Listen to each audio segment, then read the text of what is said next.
अस्सलामुअलैकुम dear viewers, welcome back to our channel. अगर आपने अभी तक हमें सब्सक्राइब नहीं किया तो करके बेल आइकॉन प्रेस करें और यूट्यूब फैमिली का हिस्सा बन जाए। चलिए कहानी आगे बढ़ाते हैं। टीपू सुल्तान अब एक मुकम्मल सिपाही बन गया। उसकी आंखों में वही शोले थे जो हैदर अली की आंखों में दहकते थे। मगर टीपू की सोच में एक खास बात थी। वो सिर्फ लड़ाका नहीं था, वो एक सोचने वाला मुजाहिद था। वो जानता था कि जंग सिर्फ तलवार से नहीं बल्कि हिकमत और नज़्म व ज़ब्त से जीती जाती है। मैसूर के लश्कर में एक अजीब जोश और खरोश था। सिपाही अपने घोड़ों को तेज दौड़ाते, तलवारों को धूप में चमकाते और नकारे बजाकर नारे लगाते।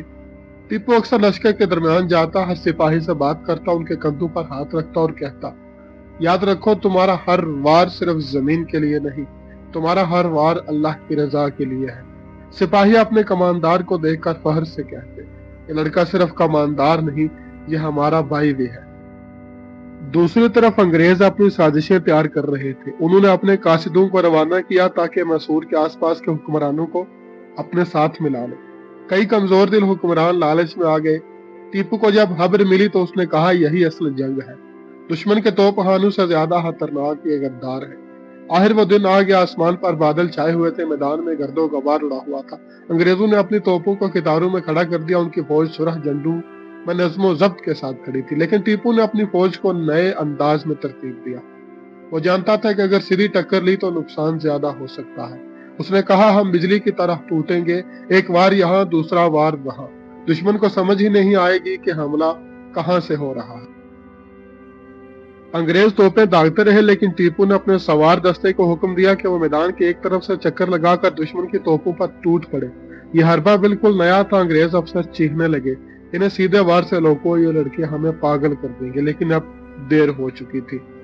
जंग के दरमियान एक लम्हा ऐसा भी आया जब टीपू का घोड़ा जख्मी हो गया और जमीन पर गिर पड़ा। अंग्रेजों ने मौका देखकर उसे घेर लिया, लेकिन टीपू ने तलवार और डाल के साथ अपनी तेजी से वार किए कि दुश्मन के कई सिपाही जमीन पर गिर गए। एक सिपाही चीहा, ये लड़का इंसान नहीं बिजली है। जंग खत्म होने के बाद रात को हेमू में चिराग जल रहे थे, जख्मियों की किराहें सुनाई दे रही थी। टीपू जख्मी सिपाहियों के पास गया, उनके सर पर हाथ रखा और कहा, तुम सब मेरे भाई हो, तुम्हारे जख्म मेरे जख्म है। सिपाहियों की आंखों में आंसू आ गए। वो बोले, अगर हम शहीद भी हुए तो खुशी से होंगे, क्योंकि हमारा कमांडर हमारे साथ। बड़े सगीर की फजा तेजी से बदल रही थी। अंग्रेज बंगाल पर काबिज हो चुके थे। हैदराबाद और दीगर रियासतों में इनका असर बढ़ रहा था, लेकिन मैसूर एक ऐसी दीवार बन गया था जिसे अंग्रेज बार बार टकरा रहे थे। अंग्रेज जान गए थे कि अगर टीपू और हैदर अली सलामत रहे तो हमारा ख्वाब कभी पूरा नहीं हो सकता। एक और बड़ी जंग की तैयारी हुई। इस बार टीपू ने अपनी फौज को और ज्यादा जदीद बनाया। उसने घुड़सवारों को खास तरबियत दी, तोप खाने के साथ नई हिकमत अमली बनाई। हमें अपनी फौज को 3 हिस्सों में तकसीम करना होगा।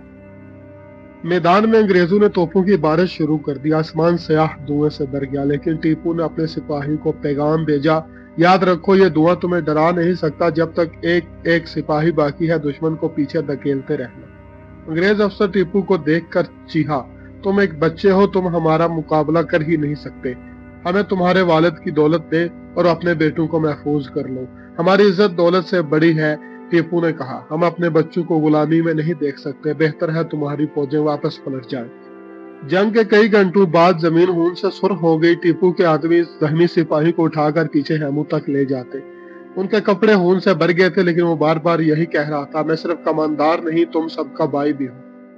आखिरकार अंग्रेज एक बार फिर पछता हुए। उनके कई अफसर मारे गए, लेकिन जाते जाते उन्होंने कहा, ये जंग खत्म नहीं हुई, हम फिर लौटेंगे और इस बार हम तुम्हारे अंदर से गद्दार ढूंढेंगे। उस रात जब खामोशी छा गई तो टीपू ने किले की फसील पर खड़े होकर आसमान की तरफ देखा। उसने कहा, या अल्लाह, आज हमने एक और फतह देखी, लेकिन मुझे लगता है कि असल जंग अभी बाकी है। दुश्मन मैदान से हारा है, मगर वो साजिशों में जीतने की कोशिश करेगा। हमें इनको साजिशों में भी शिकस्त देनी है। ये थी दोस्तों आज तक की कहानी।